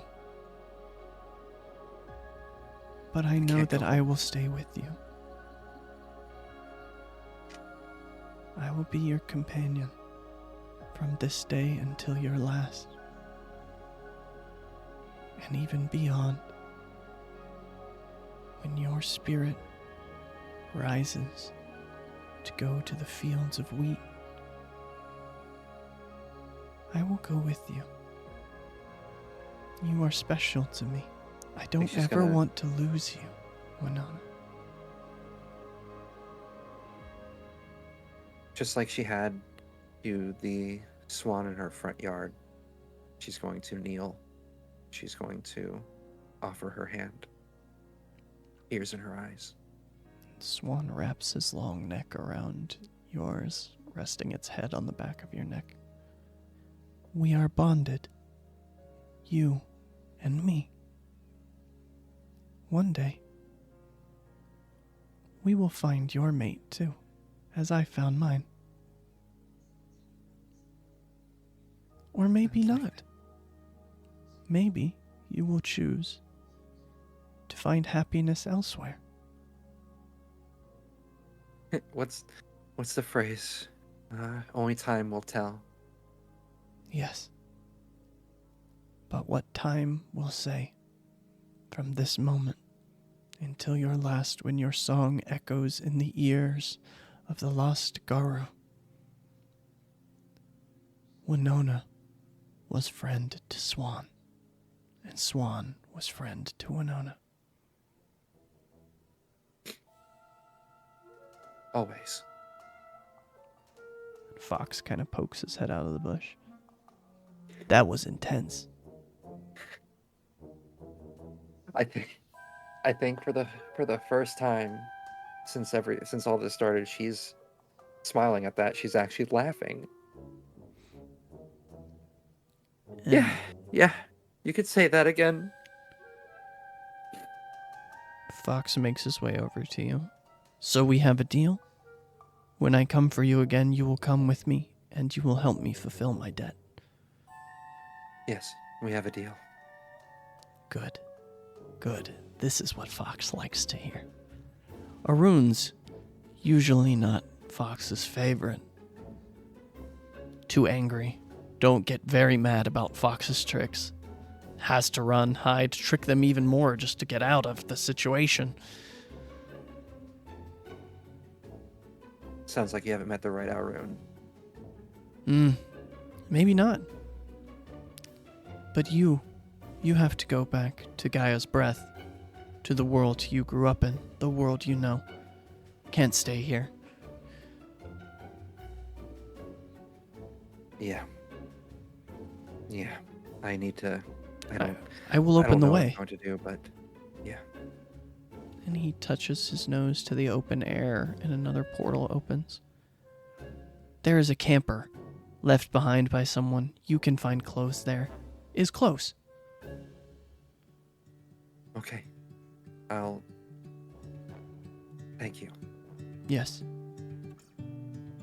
You will thank me later. When I trick you. I'm looking forward to it. And there is a little bit of sarcasm to her voice when she says that. And as you exit through this portal, Winona, you no longer see Swan, but you can feel Swan's presence close. This is something that will never leave you, this knowledge, this intimate knowledge that Swan is very close. You just can't see them on this side of the gauntlet. And you do. You find an old camper nearby that somebody left out in the woods. Some utilitarian clothes. You even see an old Gibson acoustic in the window. I'm not really one that believes in fate. But sometimes you gotta accept that the world kind of works out like this sometimes in a weird way. And this may be silly, but remembering in the moment Mandy, Becca, and everything that's happened, she will bring a hand up to her chest. Is she still pierced? You are. And I think with that, she will go to her knees and finally cry. Full cry. Ugly cry. Letting it all out. And time moves forward years. As we see Winona traveling, busking when they can, seeing as much of the country as they think is safe. And as we catch up 4 years later, Winona busking in San Diego. As you sit there and play, you get that feeling again. The hair on the back of your neck stands up. And you see a little red fox sitting in the alleyway watching you. She's still gonna keep playing as she stares down the fox with a grin, a knowing look. And it yips at you, kind of ducking its head. All right, then. Looks like show's over. And she's going to... As you look, you've got about maybe $12 sitting. It wasn't a long show. Yeah. Better than nothing, though. She's going to pick up the change, put it in her pocket, rest the guitar in its case, close it up, and walk on over to Fox. Well, I was wondering when you were going to show up. Been a few years now. And he kind of jerks his head into the alleyway and starts to walk, where you see that there's a little glowing portal. It points its nose to it. All right. And she's going to walk in. No questions asked. And as you drop in, you see that outline of Fox, and you see Swan again. Fox says, "I told you I'd be back." Yeah, I didn't doubt it. Good to see you both. Never liked San Diego. Fault lines, earthquakes. I'm not a fan of it either, if I'm being real. Good place to make money, though. Humans there stupid. Yeah, though, with the growing state of things, honestly, I think there's more stupid than there is fucking smart, sadly. Unfortunate. Yeah. I take you to the place where you're supposed to be now. All right. I have no qualms. And as you begin to walk again, the walking away from the city turns to fields of grass, turns to forests, turns to mountains. As that sun and moon go up and down, up and down, up and down. I think as they're walking, she's kind of like a little, not too like crazily nonchalant or anything like that, but she's definitely got like an arm behind her head for a minute and stuff, and kind of just letting it all soak in again, remembering all those years ago, the last time that she walked through the Umbra like this. Does it say, so where are we heading now? Can you say? Wolf Creek, West Virginia. West Virginia? Yes. I don't think I've been there yet. It's where you will fill out my debt. And what's this debt that I'm filling out? Can't talk about most of it, but need you to find a friend. Easy enough. You say that. Many have failed. Who's the friend? The old wolf of the woods. Is that his actual name? Yes, Old Wolf of the Woods. the All right. first wolf spirit. Before Mother made Fenris. Oh, He was the first. and he's missing? Yes. Very sad. Tricked him many Yes. times for what his children did to mine. You have heard the story, no? I Have not met many Well, I other guess- Garu in your travels, have you? have I? No, Storyteller? none. None. Nah, I've been on my own since the last time you saw me. The Garu, in the War of Rage, kill all of my children, the Kitsune. Jesus, I'm so sorry. Others nearly extinct. One other did go extinct too, the children of Lizard. I don't know what to say. That's terrible. And if there's You- anything I can do to bring justice, You did not do it. No need for you to feel sad.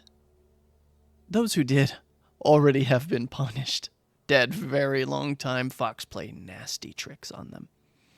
oh, I'm sure they deserved it too. Yes, but sometimes good people, misled by bad, end up doing things bad when they are not. Forgiveness is one thing, but one can only be blind for so long. I miss my children. Never can have another. Hope you never not? know what that pain is like. The balance has shifted. World no longer needs Kitsune, Gaia says. At least for now.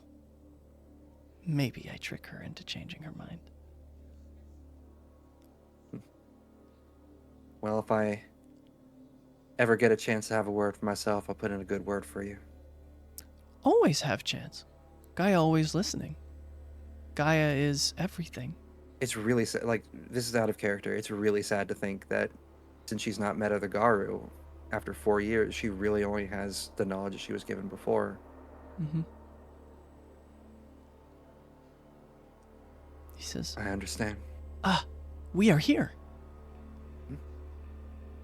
And he walks you into a clearing, and you see that there's been a huge divot dug into the ground here that is filled with sticks and shreds of clothes and feathers. He says, this is where Loon keeps the old wolf's nest warm.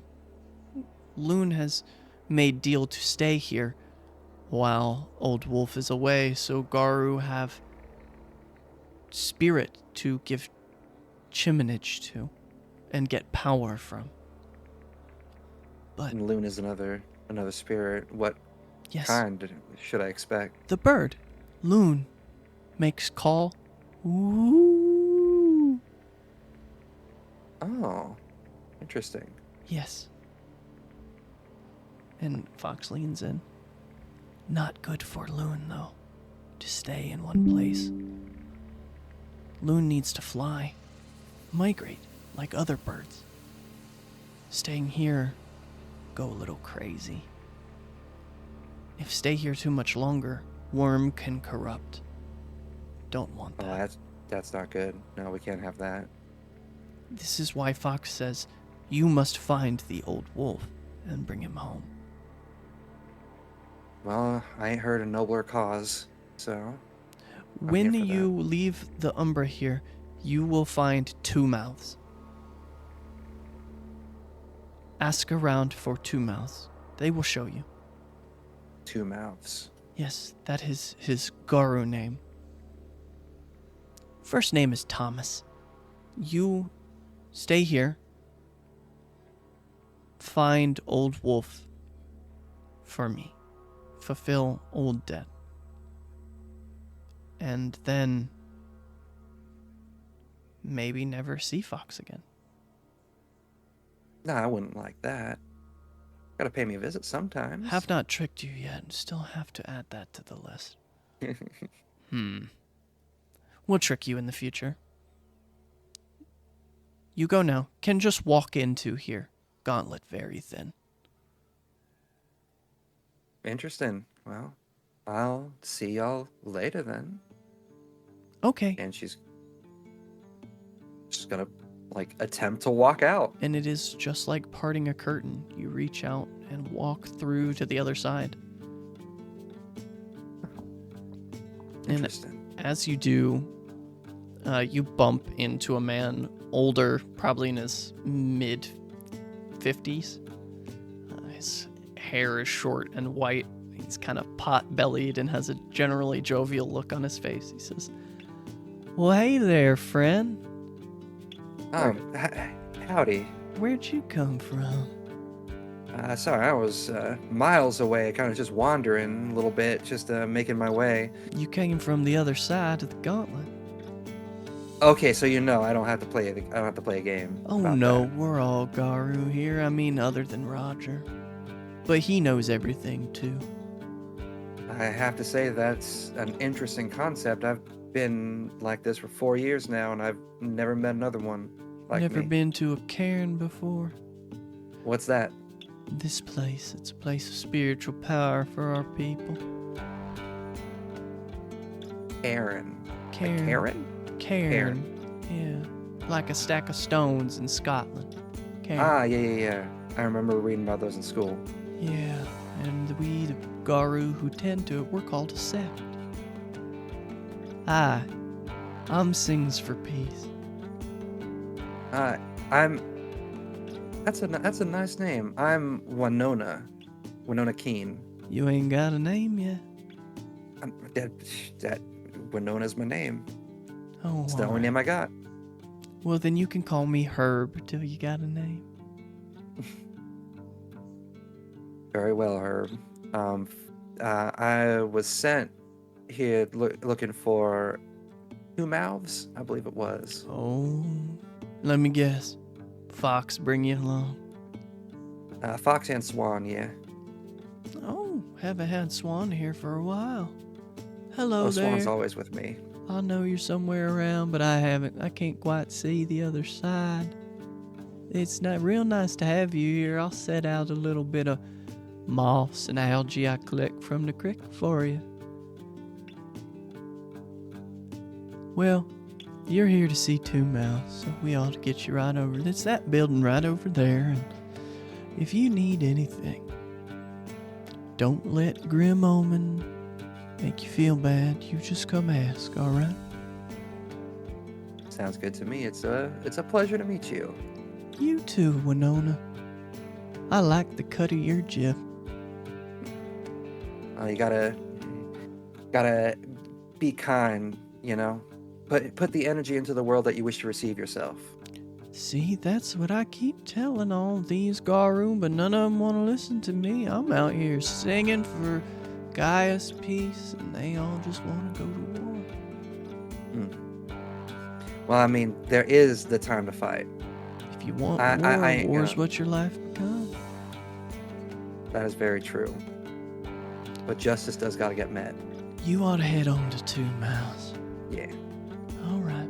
Well, how about you come down over to my place? And he points across.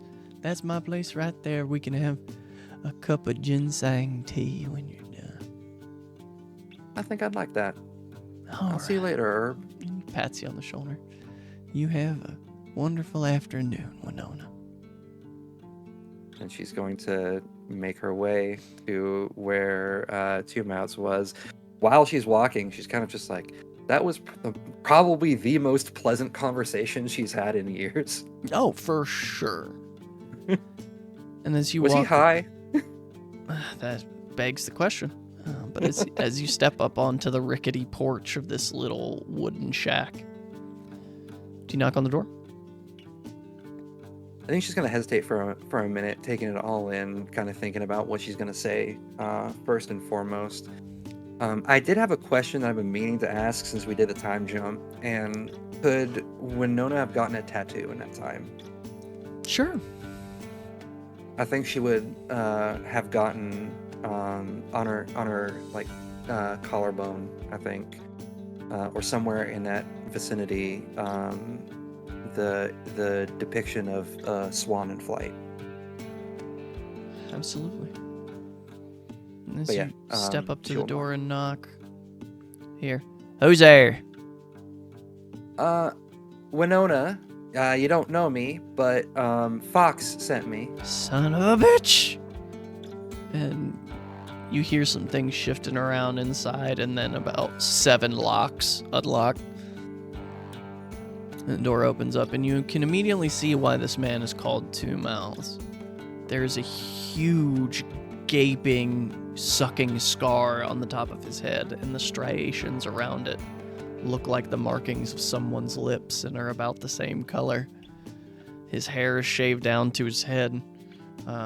He's got kind of a ratty looking like flannel shirt on, just a tank top underneath. No shoes. His jeans look a little tore up. And this house that he is in is, to call it a hoarder's paradise is to downplay the amount of shit this man has stacked in this shack. He says, "You're another one of them cusplins then, huh?" I guess so. That's what they called me. Yeah. Yeah, Fox has been gathering you all here. I don't know what he's playing at, but it's something. Come in. Yeah. A pleasure to meet you too. And she'll make her way inside. You also see, as you look at him, his nose and cheeks are flush, his eyes are bloodshot. You think this man probably hasn't had a sober day in the last 10 years, maybe? That tracks. He says, "If you can find a place to sit down." Is there a place to sit? You can clear one. Yeah, she'll do her best. Moving some things out of the way on the couch. He sits down in an armchair. I say an armchair. It's a regular cloth back chair, but he has enough newspapers stacked to the side on either side that he can rest his forearms on them. He says, "All right, tell me your story. Start at the beginning, far back as you can remember." She'll no reason not to mistrust him. She was led here by the spirits. She will tell him everything. We're going into, unless he tells me to stop, we're telling him all the gory details about the day that we had our first change, how that happened, and then what led her here. And maybe for the first time in a while, he does appear genuinely attentive when you speak. It doesn't appear as any part of him discounts your state of either hygiene or clothing. This man is actively, really, truly actively listening. He says, "And you ain't got no name yet?" Nah, I keep hearing that, but the only name I got is Winona Keene. Well, that's not good enough for the songs Our People. Your name You gotta is, explain that to me. I don't know. your much of name is anything. going to be Fights to the Last. I like that. Winona, Fights to the Last. You're welcome here on the Sept of the Mother's Breath as long as you'd like to be here. I thank you kindly for that. Now, call it settling an old score with Fox, maybe. But I do like the cut of your jib. Well, there's some things you should know. I'm Two Mouths. I'm the Sept leader here. I'm a bone gnawer. Our patron spirit is Rat. I love that. I'm Black Fury, I Arun. could tell. No offense. Those who walk with Gorgon have a certain gravitas. Aura. I see. They're, I'm sure I will learn. there aren't any more of your tribe here. Unfortunately, I wish there were. But It's all right. I've gone 4 years on my own with this. I'm sure I can survive a little bit more without meeting more of my kin. being an Arun, you're gonna need to meet Thunder's Fist. He's our Wyrm foe here. When the fighting needs done, he's the one who directs the charge. He's a Shadow Lord. Understood. Their patron spirit is Thunder itself. Oh wow, that's Interesting. Yeah. His given name's Alexander, but don't call him that. He don't like it. Heard. No, I know a thing or two about dead names, so I will not call him that. Well, that ain't gonna be a problem here. I just want to make that very clear. We take all Garu as they are here. I appreciate that. It's nice to see a little kindness in this world. And if you get any pushback from our warder of the land, Grim Omen, you just let me know and I'll twist his ear. Heard on all accounts. He had a hard upbringing, so if you could be gentle with him. He was understood. He just recently left the cult of Fenris. Fenris. Yeah, he calls it reunicating. He left them, and Unicorn has taken him on as one of hers. He's now a child of Gaia. But understood. I don't expect you to take any lip from him or nothing. I don't know about no cult of Fenris, but I know the spirit Fenris. I fought him. Yeah. About 3 years ago,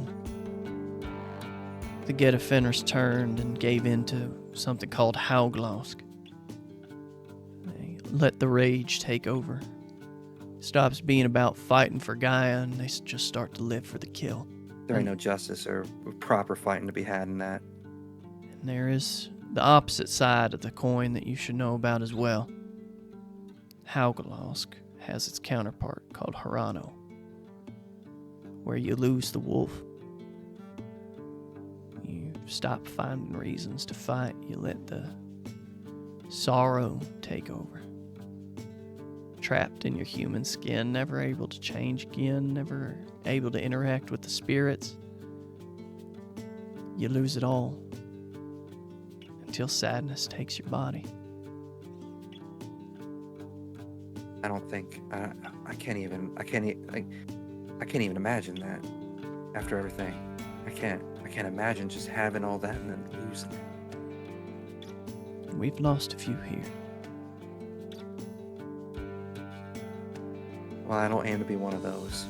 I am, however, here on a mission from Fox. Yeah, one of the other ones told me about it. You're supposed to be looking for the old wolf of the woods, huh? Correct. That is the deal that was made. Well, there was an attack here years back. Black Spiral Dancers. And what are those? Garu who have turned themselves over to the corruption of the Wyrm. There are Garu that actually give in to the Wyrm. Unfortunately so. What the And they came here to try to destroy this place. And when our our caller of the wild tried to call him back, the old wolf never returned. Luckily, our master of the right reaches through time, was able to coax Loon into staying until we could find him. How long? It's been, well, you said years now. About three years, yeah. Understood. Well, I aim to help fix that the best I can, whatever power I have. I hope you can.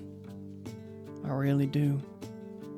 I was Sept leader for a few years before that, and the old wolf was a friend of mine. A great friend of mine. And I miss him. I'm sorry for the loss of your friend. Well, I shouldn't keep you any longer, and he holds a flask out to you. Welcome to Sept. She'll take the offering. And it goes down like gasoline. And this is about... You've heard of copper bathtub moonshine before. Oh my god. This is the legit shit. This takes the cake. Fuck. As he takes it back from you and takes a swig that might kill a mortal man. It's alright. You got places to be, things to do. I don't want to hold you too much longer. No worries. I'm sure we'll be seeing plenty of each other in the future. We will. You rest here. Fights to the last. You're home. Thank you. Glad to be home. Your mouths. She's gonna offer her hand. He shakes your hand. It's funny, you hadn't asked yet. Most ask. What about the wound? I have my own shit that I get bothered that people ask me so many times about, so I understand. I was gonna ask unless you offered. I don't mind talking about it. It's just usually people ask. That's all. I appreciate your reservation. I wouldn't mind knowing though if you're willing to tell. My first change, I lived in the city of Charleston. It's not too far from here. It's only about an hour and a half by way the wolf runs. I was out on a job and, well, I guess my employer decided they didn't need me no more. Shot me right in my head. Lucky for me, the first change happened at the same time. Or that'd probably been the end of the line for me. Damn, so that's a gunshot wound. Holy shit. 12 gauge shotgun right to the dome. Fuck. Dad had one of those in the closet for like, damn. That's nasty. Well, that's the wound it leaves behind. Fuck. Usually it leaves behind a corpse, but you know, I'm made out of tougher stuff. Rat won't let me off the hook that easy. I hear you on that. Well, all right. Story time over. And he kind of claps you on the shoulder. If you see Loon, introduce yourself. She's... Imagine just when you talk to her, it's just like an old granny. And you kind of get the vibe. She asks us to find joy in our daily lives. Mostly she'll probably ask you to go out in the forest and play with some sort of animal or other. I was down for that. All right. It's been a while since I've been in the forest. Well, we got forests and mountains plenty here, sweetheart. Looking forward to the change. She will excuse herself. And as you do, you see a community of people living together that just happen to be Garu. It just seems there's no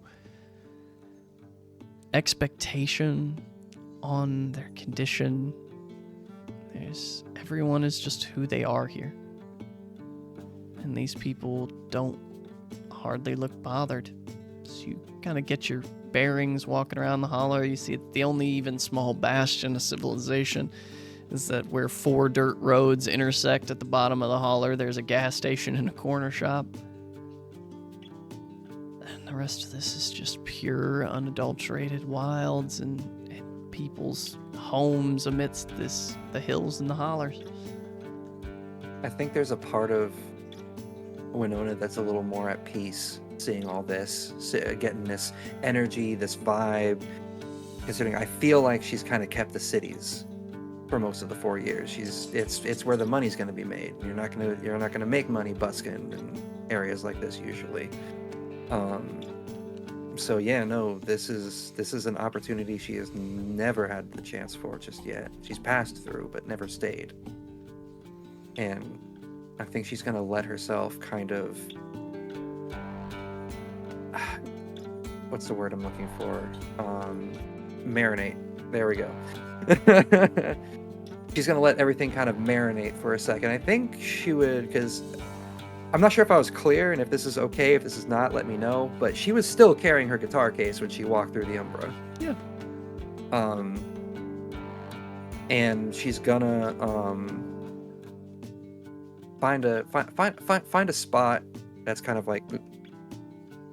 She's gonna find a spot that's kind of like, I don't know, like that communal kind of area a little bit, like it's in the open, not distanced, but you know. And she's gonna want to play.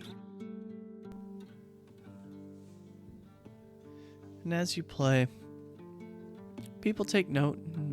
A few people wave and say hello. But eventually Herb comes out with 2 tin cups of tea, sits one down beside you. and just starts to sing a little ditty alongside you. Something about laying down by the river stalked the wily wampatee. Deep and tall pine forests, high lonesome waits for me. With Bridger, Glass, and Beckworth, Carson and the Mole. Deep and tall pine forests, high lonesome heeds their call. And with that, this is where we're going to end Prologue 4, The Road Less Traveled. Thank you all for being here, and we'll see you next time.